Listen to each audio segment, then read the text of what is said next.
All right, I think we are recording. So I'm going to Yes. go ahead and share my screen. All right, well, welcome everybody. My name is Alan Bauman. I'm one of the partners here at CompuWorks. And we are going to do a session here today to kind of get you oriented to a new way of working with us. For many of you, we've known for years, and um, we're very excited to be back working with EDM here. But we're going to be doing it in a much different way. So we want to spend some time kind of orienting you to that. So we'll talk a little bit about agenda here in a moment. We usually go through a little bit of background on us. I think, just real briefly, and I think a lot of you guys know us. We had worked with you for about 20 years. Took a little year off, and now we're back again. So we've been around for a long time. It's our 35th year in business. We're 2 blocks from your office. We know you guys very, very well. Um, we're an IT service provider. These days, most people would consider us a managed IT service provider, and we're going to talk a little bit about what that actually means. I did want to just make a few introductions. So we have a few people from our team here on this call, and I just want to kind of introduce them. A lot of times we work with clients, and a lot of the work that we do these days is like this. It's remote, and sometimes it's phone calls or emails.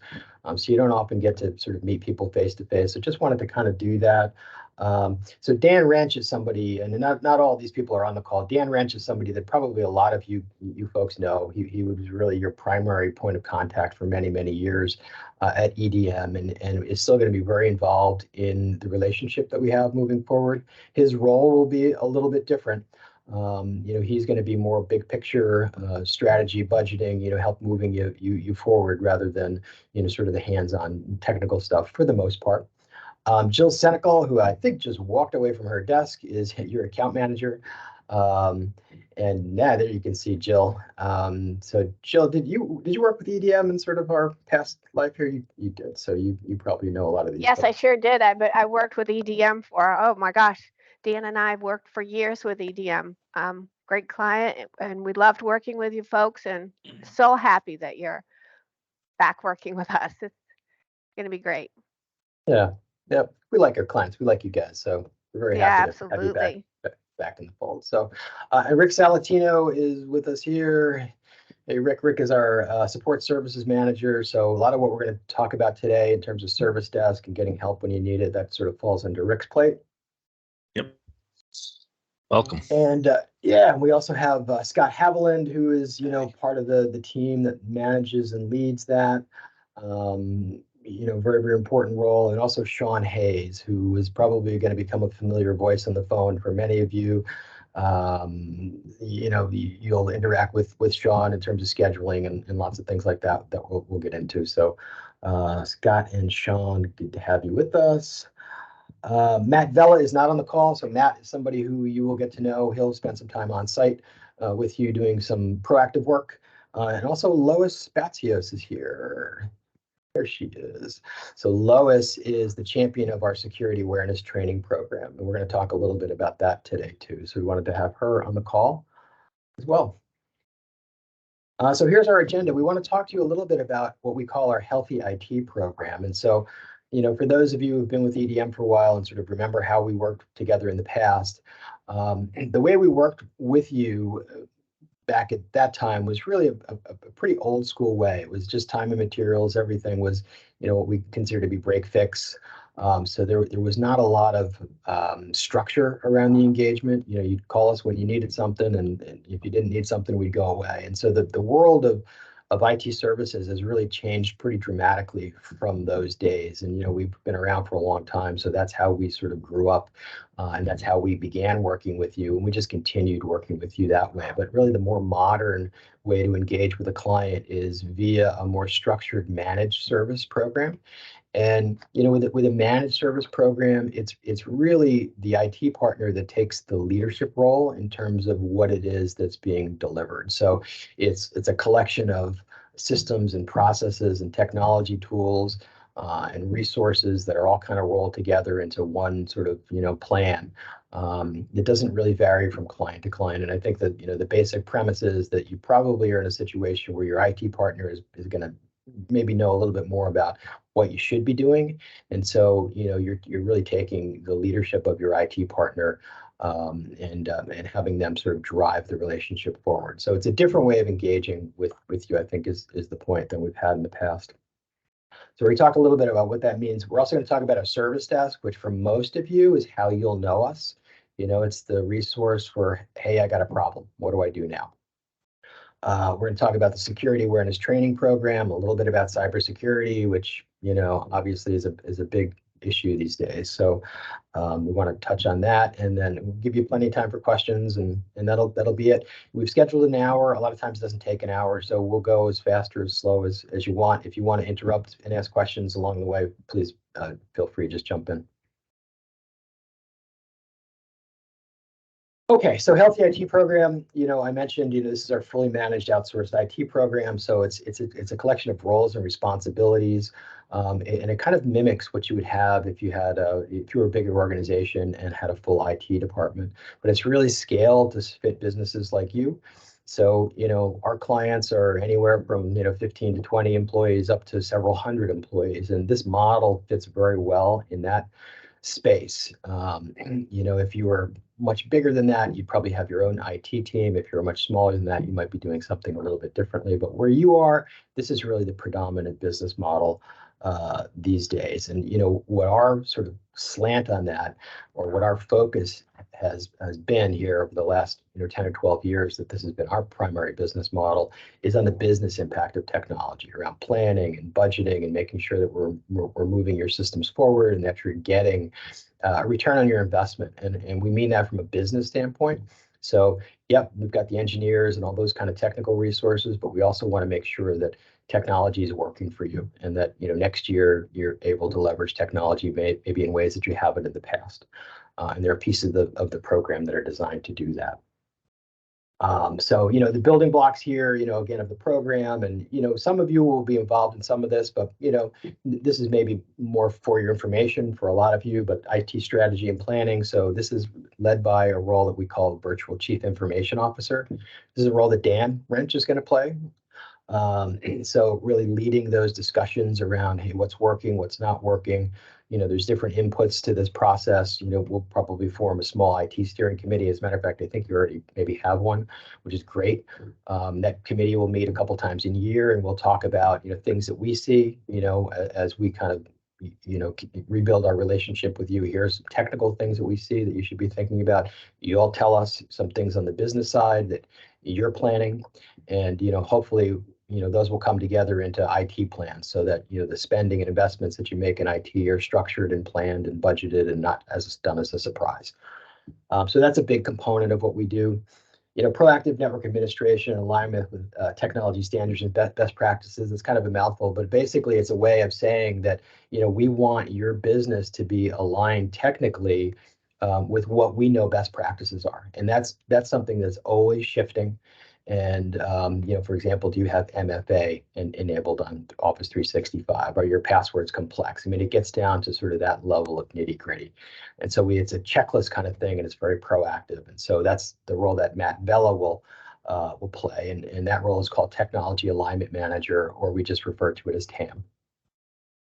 Centrally managed systems, so centrally managed backup and disaster recovery, monitoring management. A lot of this stuff gets a little bit weedy, but the idea here is that it's kind of like we have mission control, and we're able to manage your environment remotely, and doing all the kinds of things that you need to have done and may or may not be aware that you actually have to have done. Service desk, so we're going to talk a lot more about this here in a couple of minutes. Cybersecurity, we're also going to talk a lot more about this, as well as breach prevention training, which is one way that all of you will be involved. Okay, so, service desk, and some people refer to this as help desk. They're really the same thing.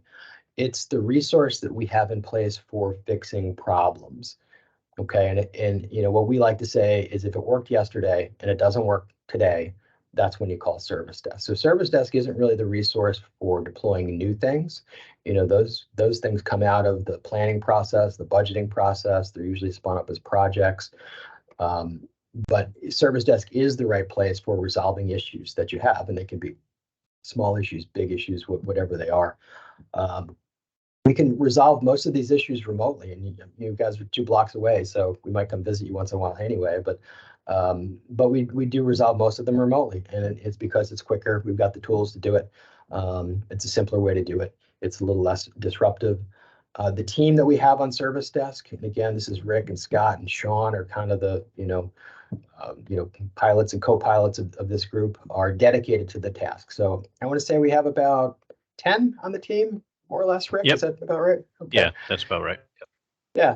So yeah, about 10 people dedicated to the team, and then there's a couple of people that can kind of float back and forth between doing some project work and doing service desk work, just depending on what the workload is like on any particular day. But the point is that it's a team that's what their job is. They do this day in and day out. And their mission is obviously to get you back up and running quickly. And what's not so obvious is that the other important mission that they have is to help us identify systematic problems, underlying foundational issues that maybe need to bubble up to the surface of an IT steering meeting. So if we see recurring issues, then maybe there's a change that needs to be made in your technology. And so the service desk really plays an important part in helping us do that. And it's all, tracked in kind of meticulous detail. But very, very foundational part of what we do. And it's probably how most of you will know us. So let's talk about what do you do when you have a problem? And there are some resources that we're going to give you, so you don't have to worry about taking notes if you don't want to. But the simplest way to get help is to send us an email, and it's actually quicker than calling us, and I'll explain why in a minute. So when you need help, it's basically creating a ticket. And I don't know if that terminology is familiar to you, but that's how we'll refer to it. So if you need to open a ticket for a service incident, something isn't working, then the best and quickest way to do that is to send an email to healthyit@compuworks.biz. And if you remember nothing from this presentation, if you just remember that's it's probably the most important thing that you can remember. And you don't even have to remember that, because we've got some resources that will remind you of that. And I dropped off some mouse pads yesterday too for everyone. So, and it's right on there as well. So if you grab a mouse pad, you'll have the info right under your mouse. Yep. And a nice fresh mouse pad, which is always nice. Yeah. So when you send an email to us, you want to be as descriptive as you can in the email. So that includes things like, the header of the email. Rather than computer problem, if you can say, I'm having, the internet is slow today. It helps us with searches in the future, but just be as descriptive as you can in the email. If a screenshot would be helpful, if you think that's the case, then, include that. When you send us this email, it's actually going to create the ticket in our system automatically. And that's why this is actually quicker than calling us. So if you call us, and by the way, you can call us, and we know that sometimes you have to call us. If your internet is down, your email is down, we know that you have to call us. And Sean's shaking his head because he's the guy that's going to get the call. And then he's gonna translate that call into a ticket, and that's fine. It's just, hey, it's a more manual effort. It just takes a little time. Sometimes Sean will get a little backed up with calls. It's just more time consuming. So if it's possible, send us the email.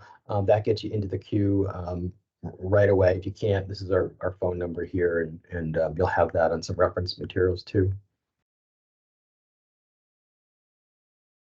So what happens then? You submit a ticket, it flows into our system, automatically creates this ticket. And the next thing that happens is you're just going to get a confirmation email of that, right? So it's just going to respond to you. It's going to say, hey, we got your ticket. And that's going to happen within a minute, right? So you should expect to see that email. If you don't see that email, the only reason that you wouldn't see it is if you sent your ticket to the wrong email address. So the first time you enter a ticket, just watch for this. And then once you have that email address saved in Outlook, you don't really have to worry about it again. The next step for us is a triage process. And, Sean, again, is really key here in making that happen. So, from our perspective, triage is taking that incoming ticket and then creating a plan for it. So we need to assess that ticket. We need to assign a priority to it, and decide which path it's going to flow through in our ticketing system, in our processes. So we give ourselves 12 minutes to triage that ticket. And I think, and we track these numbers, in sort of a fanatical way. And, I can tell you that, or maybe Rick can tell, what was our percentage of complying with that last week? Like 95 or 96%? Yeah, it's about there. Yeah. 96. So last week we failed on that 12-minute triage 4% of the time. So, that's our goal, triage these tickets within 12 minutes. And so at the end of the triage process, we're going to have a plan for that ticket. And there's really a couple ways that ticket can move. In most of the cases, this is going to move into what we call our quick fix queue. And so these are the run-of-the-mill tickets, hey, I need my password reset, or, something simple isn't working, or, these are tickets that are probably not going to take a lot of time to resolve. So we put them into a quick fix queue. Our goal is to be working on those tickets within 30 to 60 minutes. And again, we track that pretty, fanatically as well. And I can't promise you that every single time that will happen, but I think our average time to working a quick fix ticket last week was something like 35 minutes. So we do pay attention to it. These numbers really matter to us. We know they matter to you. So that's what our expectation is. If your ticket is more, I'm sorry, go ahead, Rick. Yeah, I was going to add to that too, and that's an important message that you mentioned earlier on the previous slide about the descriptions, and being as descriptive as possible in what you're submitting, so that we can actually get it to the right team and the right guys to work on it. Sometimes if something ends up in a quick fix that sounds simple, but we didn't have enough information, we discover, okay, yeah, this is going to take us a little bit longer because this is something more complex than just a password reset. That helps a lot. Really does. Yep. Makes us, good point. Saves that time all around for everybody. Mm-hmm. Yep. Yeah, the less back and forth and confusion, the quicker the ticket will get to the right spot. So, yeah, good point. If your issue is more complex and it doesn't seem like this is really going to be what we call quick fix, then we're probably going to put it on somebody's schedule to work on. And so that becomes a bit more of a structured kind of process. Sometimes we need to involve you, sometimes we don't. Those more complex tickets will, they're a little less predictable in terms of their path and, the time it takes to resolve them. But that's really the other route that they could work. And so, with some more complicated tickets, we may reach out to you and say, hey, we'd like to schedule, half an hour at, 2 o'clock to work on this ticket with you. And so there might be a little bit of back and forth to do that. But, that's just a sort of a different path for more complicated tickets. And of course, we'll work on these things until they're resolved. The very last step in our process is that we'll send you out a short survey, and we always want to get your feedback. So we're very focused on client satisfaction, and we take a lot of pride in, having a high client satisfaction number. So we love it when you tell us you love us, but if you think we did something that could have been better, tell us. We really want your honest feedback, So the comments in those surveys are really helpful to us. And we over the years, we've used comments from surveys to help make our processes better and to help, to train our staff. So yeah, absolutely be honest. If it was great, guys love to hear that. That's always fantastic. And if things, could have been better, tell us that too. Okay, so here's some of the questions we get asked quite a bit. So, what happens if you can't solve my problem remotely? And so the answers will come to you. And in your case, it's not that big a deal. We have clients that are much further away. So, for some folks, this is more of a big deal. But I'll also tell you that this doesn't happen a lot. This happens mostly when there's a hardware failure. And, when there's a hardware failure, it's usually not something that can be fixed instantly anyway. So this usually winds up being something that's scheduled. So we'll need to order a warranty replacement or some piece of new hardware and schedule somebody to be on site. But if we need to be on site, that's part of the deal. We will be on site. I already talked a little bit about, how long will it take to fix my issue. That how long will it take to fix it is tougher to tell you than how long will it take for us to start working on it. Because how long it takes to fix it really just depends on the problem. But we in a lot of cases strive for same day resolution. That's another KPI that we look at all the time. And of course, it depends what time of day you submit your ticket. But we have, I think, well over half our tickets are same day resolution at this point. Yes. So it's something we look at. Will you need my help in resolving issues? And look, we understand that sitting on the phone with a tech is probably not the most efficient use of your time. So to the extent that we can, we will try to resolve tickets without taking lots of your time. Sometimes it's unavoidable, and we need your help in verifying that a problem has been resolved or not. So there will be times that we'll have to ask you to work with us. We'll try to be as sensitive as we can to the the value of your time and keep that to a minimum. But sometimes that's going to happen. What happens if I have a problem after normal business hours? So our normal business hours are 7:30 to 5:30 Monday through Friday, and then we also staff the service desk Saturday mornings. If you have a problem outside of that time, and I would call this really after hours or waking hours support. If it's an emergency problem, you can get help for that. That's part of the program. Emergency after hours support is part of what we provide to you with the Healthy IT program. The only difference is the way you get it. So we have a call service that will page us. And so this is the phone number. Again, there'll be some reference materials that, we'll give you this number so you don't have to remember it or jot it down. But really, it's the key is it an emergency? And we let you define what an emergency is. So if it's just a routine ticket, you're working late one night and, hey, I can't print to this printer, just submit the ticket the way you would normally submit it, and we'll pick it up the next day and just work on it like any other ticket.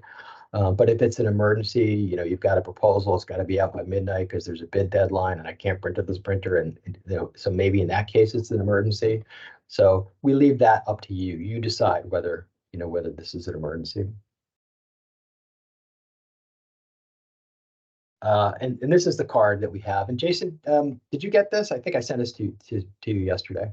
Yep, I sent that out to the whole staff. So okay, awesome. Great, perfect. Great. Okay, so this gives you the after hours number as well as just a reminder on the Healthy IT email. So that's kind of it on the service desk. There isn't a ton for you to really remember. If you remember the email address, that'll get you 90% of the way there. Any questions from anybody on this? Anything that I forgot to mention from our team? For me, one thing I do want to mention, and your feedback is really important to us. We constantly strive to improve the way we do things. Everything changes, so whether it be in our environment day to day, so we like to try to get your feedback so we can make things better all the time. And actually, one thing, Al, we could probably actually add to this slide. One of the slides is what we mentioned. The quickest way is to send in an email. And you're going to receive an automated response email that says, okay, here's your ticket. That is the email that you want to respond to, the best way to interact with us. If you continue to send in a response or a separate email to Healthy IT at CompuWorks.biz, every time Healthy IT CompuWorks.biz, that's the trigger here, our email connector, it will create a separate ticket. So we don't want to do that. That kind of breaks up the conversations, and then we spend a lot of time trying to piece them together to get that conversation back into the original ticket. So the best way to do that is respond to that automated ticket that comes out and that you get. And that avoids a lot of the back and forth or confused conversations or broken conversations. That's a great point. We should definitely add that to the slide deck. See, we're learning Yep. things already. Yep. Yeah. So yeah, and so what you'll see as you reply to that ticket is that the whole conversation thread will be contained in that email. So Yeah. when we enter time or do something, that will send information back to you in that same format. So you'll see the entire history of the conversation right there. So yeah, really good point, Rick. Okay, so let's move on here. We're going to talk about cybersecurity awareness, which is a big deal these days, as I'm sure you all know. So here's our agenda for this section of the presentation. We're going to talk a little bit about why cybersecurity is important. We're going to review our security awareness training program, which we're in the process of rolling out for you guys. We're going to just give you a quick, look at the Security Aware portal. Talk about some next steps. We've got Lois here to answer any questions. As I mentioned, she's our security awareness champion. All right, so just start a little bit with some statistics here, and just to sort of sufficiently scare you. I know we are all we live every day wondering who's going to be breached next, and it is a crazy world out there. The cyber threats that exist today that really didn't exist a few years ago are mind-blowing. The sophistication of cyber criminals has grown just exponentially over the past few years.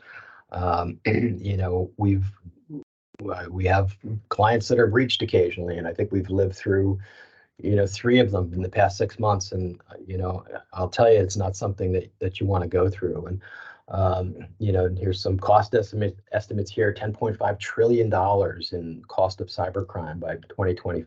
I mean, the numbers are just staggering.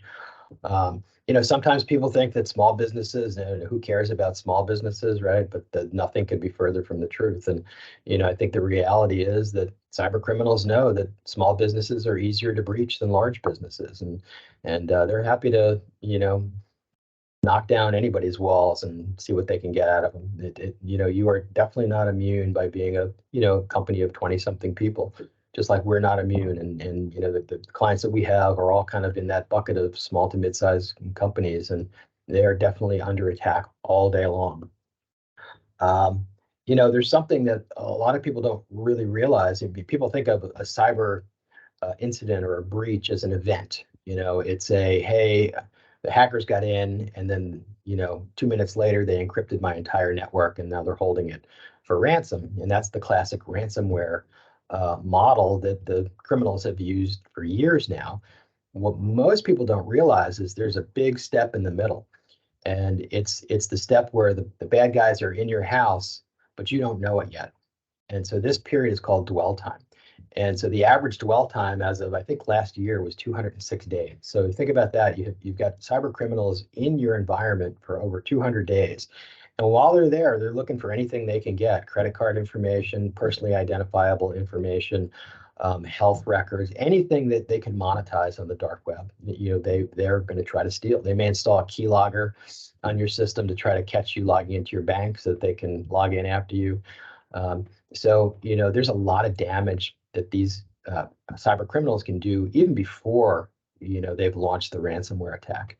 The ransomware attack is what they do on their way out the door. That's the last thing. That's the hand grenade they throw in, which alerts everybody that, hey, we've got a problem here. And of course, that usually happens at the beginning of a 3-day weekend, because they know that there's a chance that nobody's going to notice this until Tuesday morning. And so, their ransomware has more of a chance to spread and encrypt more systems over that period of time. And so you come in after a nice long 4th of July weekend, and everybody's encrypted and you can't use your systems. And that's really kind of the last piece of what they do. So average time to recover from a ransomware attack, 20 days. That seems about right to me. We have experienced some that took longer than that. And it's no fun. Let me tell you, if you can't access your computers for 20 days, I mean, just think about what that would look like. You've got proposals, you've got deadlines, you're working on, drawings, engineering plans. If you're unable to access those, if your systems are crippled, it is a very costly and painful event to go through. most of our clients these days have cyber insurance. The average payout was over $500,000. So, sometimes the only way to recover is to pay the bad guys the ransom, and that's the average ransom. I've spoken with some colleagues across the country who do things like we do, or in the managed IT business, and it is not uncommon to see ransoms above $1 million. And it's obviously a problem, and it's especially a problem the next time you want to get cyber insurance. So very, very costly. Some estimates 140,000 average cost of downtime. So it is just an expensive thing that you want to avoid. And the good news is there's a lot that you all can do to help that. And that's where the security awareness training comes in. Sometimes people think, well, can't I just plug something into my network and, just be immune? And I wish that were true. That would help us all sleep better at night, but it just isn't the case. So there are things that we can do and are doing and for EDM. Firewalls and antivirus, these are sort of the old school, tried and true, technologies to try to keep the bad guys out. The problem is that they both work on, preventing known bad stuff from getting into your environment. So, if a piece of malware has existed for some period of time, the antivirus software will know about it and can block it. What antivirus software can't do is block things that it doesn't know about. And since there are new, versions and new, pieces of malware that come out literally every minute, this is kind of like this is a very leaky system. There are ways that, malware can and does get through firewalls and antivirus. So, there's some newer technologies, something called endpoint detection and response, which is a little more sophisticated version of antivirus. There's something called zero trust, which is something we're currently deploying for you right now. So both EDR and zero trust are some technologies that we're putting in place for EDM. And then there's endless other things that you can do. And of course, in a small to mid-size organization, the key is to balance the expense of it, because you can spend endless money on this stuff. With how much it reduces your risk. So, it's kind of a balancing act. And so we feel we've gotten a pretty good handle on where that sweet spot is right now in this space. So you'll hear a little bit more on that, especially the zero trust side, as we continue to roll out some of these security tools towards the end of May. Probably we'll have maybe another little I'll actually probably push a video out to you to watch and explain what zero trust is all about. Okay, so cybersecurity training, why do I need it? And the reason is that most of the breaches that happen because of human error, and it's unintentional error. Nobody's wanting to, let, a piece of malware loose in their environment, but it happens, and you've all gotten phishing emails, and some of you have gotten spear phishing emails, and I've seen some spear phishing emails that I think I might be tempted to, respond to. They're just really, really well done. And so it's not inconceivable that people can step in these traps. And so, it's just really critically important that we all kind of up our game in terms of being suspicious and being cybersecurity savvy. We've already talked about the cost of breaches and, the limitations of the tools. But, really what you all can do is just to become more educated. Right. And so that's really what the security awareness training program is all about. And so let's talk about what that is. And so the program has a series of components. And, the first is annual training. So this comes out in January. And I think, Lois, when we roll this out to a new client, does the annual training pop up as a thing to do early on? Yeah, we can configure it so it comes out, and different clients do it in June too, depending on when they consider their work year. So it'll come out the first of the year, and then the companies do it whenever they are instructed to do it. Some don't do it till mid-year. Okay, so when we roll this out, we can roll it out and launch it along with that. Right. The annual training. Okay, so the annual training, it takes a little bit of time, but not a lot of time. It's less than an hour. I've been through it for years now, and it's videos with quizzes associated with it, and it's going to walk you through sort of a bunch of foundational things. It's important to do that, and then what you'll really experience with the security training week in and week out are these weekly micro trainings, and they come out on Thursday mornings. And, it's a video with a 4-question quiz, and each video is on a separate topic. What videos, Lois, 3-4 minutes long, something like that? Yeah, very short, 3-4 minutes, definitely. That's it. 4 questions. Yeah. So 3-4 minute video, 4 questions. If you watch the video, you'll get, all the questions right. And you'd be surprised at over time how much you learn from these videos. I watch them all the time and I learn a ton. And I live in this world. So they're definitely worth watching, and they help you at home, at work. It's just going to make you more savvy. We also have the ability to do simulated phishing attacks. I don't know, maybe you've experienced some of this before, but we have got the ability to launch simulated attacks and then, gather the results in terms of, did people click on the link, what percentage of folks clicked on the link, who opened the email, and then it's just food for thought, and it's a way to sort of give people feedback on how they're doing. So you'll see those from time to time. We don't tell you when they're coming, and we can gather statistics around that as we move along, and those become part of our that IT steering process that we talked about. So some feedback to leadership about how you're doing there.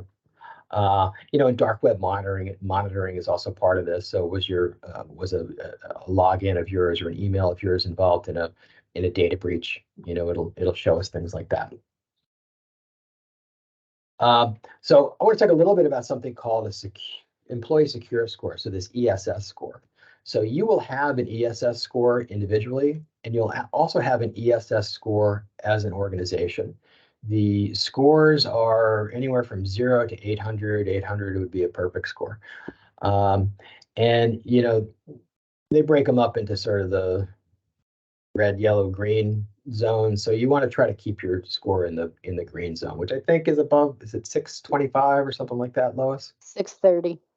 630. So you want to try to keep your score up above that. And if you do the annual training and you do the micro quizzes and you don't click on simulated phishing links, you'll be right near the top. So it's not hard to do. It's just a question of being consistent with doing it and making it a priority. And I know in our conversations with leadership folks, with Jeremy and company, that this is a priority. It's got to be a priority for everybody, and clearly it is. So I think you guys will do just fine here.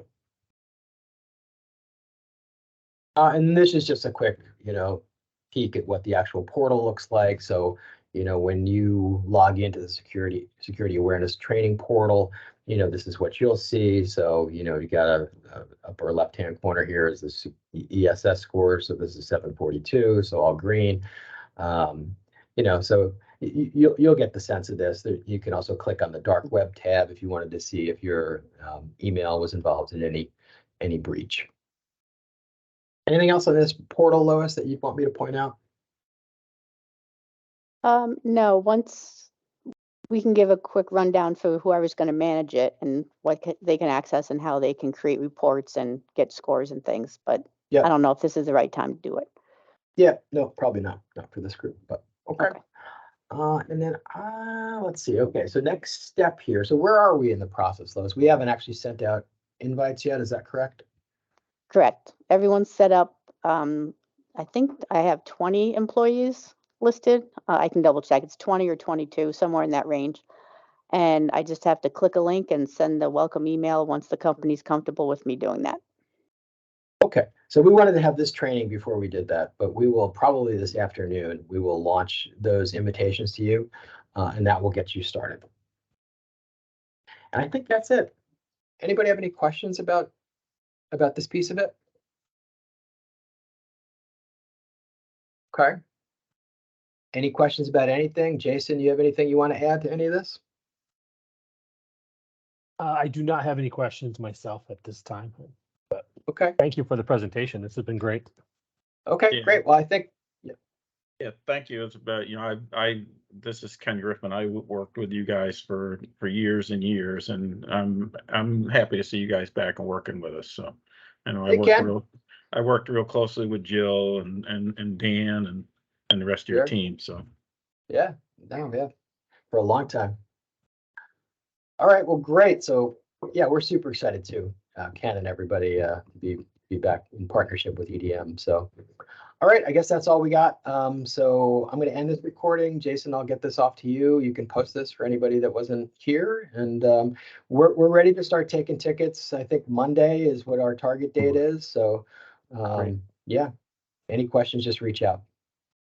Excellent. All right, thanks very much, guys. We'll see you. Thank you. Welcome. Thank you. Thank you. Thank you.